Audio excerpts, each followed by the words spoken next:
Aksi pertunjukan penyanyi Dewi Persik yang diduga melanggar protokol kesehatan saat manggung di Kudus kini berbuntut panjang. Kepolisian Resor, Polres Kudus berencana akan memanggil Dewi Persik jika keterangannya diperlukan.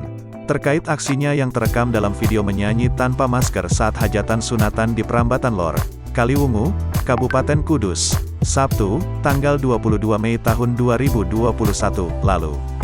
Kapolres Kudus, AKBP Aditya Surya Dharma, menyampaikan telah memanggil tuan rumah dan event organizer, EO, yang mendatangkan Dewi Persik ke Kudus. Tuan rumah dan EO sudah kami panggil. Kalau diperlukan nanti akan kita panggil, Dewi Persik, ujar dia, saat ditemui di Mapolres Kudus, Senin, tanggal 24 Mei tahun 2021.